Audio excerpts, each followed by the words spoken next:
தன் ரத்தத்தையே எண்ணெயாக ஊற்றி விளக்கேற்றிய சிவபக்தனின் கதையை பார்ப்போம். இது ஒரு உண்மை சம்பவம்.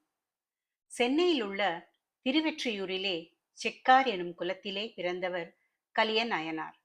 இவருடைய காலம் 8ஆம் நூற்றாண்டுக்கு முந்தையதாகும்.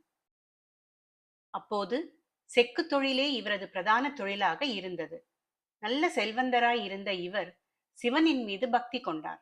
அதன் காரணமாக திருவெற்றியூர் திருக்கோவிலில் உள்ளும் புறமும் ஆயிரக்கணக்கில் விளக்கேற்றும் சிவத்தொண்டினை இவர் செய்து வந்தார்.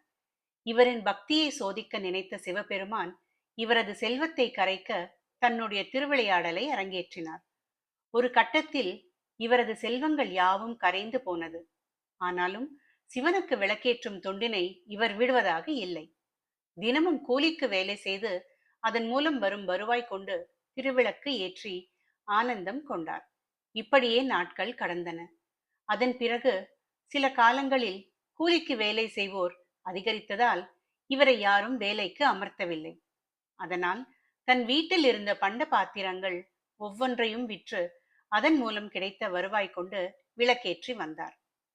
வீட்டில் இருந்த பொருட்கள் அனைத்தும் தீர்ந்து போக என்ன செய்வதென்று தவித்த இவர் தான் தங்கியிருந்த வீட்டை விற்றார். அதன் மூலம் வந்த வருவாயை கொண்டு விளக்கேற்றும் பணியை தொடர்ந்து செய்தார். ஒரு கட்டத்தில் தன்னுடைய சொத்துக்கள் யாவையும் விற்றுவிட்டார். இப்போது விற்பதற்கு ஏதும் இல்லை. விளக்கேற்ற எண்ணெய் வாங்கவும் பணம் இல்லை. இதனால் தவித்து போன அவர் தன்னுடைய மனைவியை அழைத்து கொண்டு தான் விளக்கேற்றும் படம்பக்கநாதர் திருக்கோவிலுக்கு சென்றார்.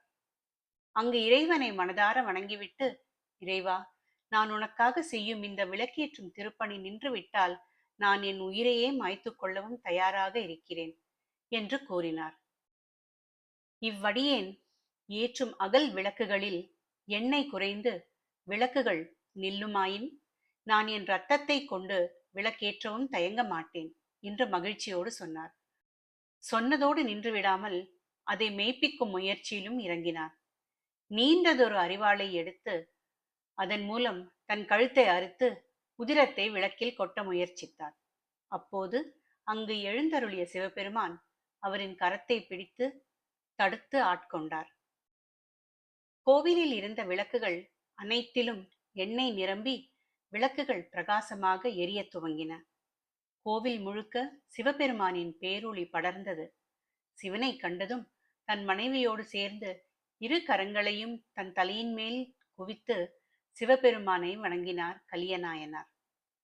சிவபெருமான் அவருக்கு பேரின்ப பெருவாழ்வு அளித்தார். அதோடு இறுதியில் தன் திருவடியில் சேர்த்து சிறப்புற்றிருக்கும் அருளையும் வழங்கினார் என்கிறது அவரது வரலாறு. சிவனிடம் உண்மையான பக்தியோடு இருப்பவரை சிவன் நிச்சயம் காத்தருள்வார் என்பதற்கு இவர் ஒரு மிகப்பெரிய சாட்சி. அதோடு சிவனை வணங்குவோருக்கு பற்பல இன்னல்கள் எல்லாம் வரத்தான் செய்யும். அதையெல்லாம் கடந்து ஈசனை மனதார வணங்கி வந்தால்தான் அவனுடைய பேரருளை நாம் பெற முடியும் என்பதற்கு இவரே சாட்சி. ஓம் நமச்சிவாய.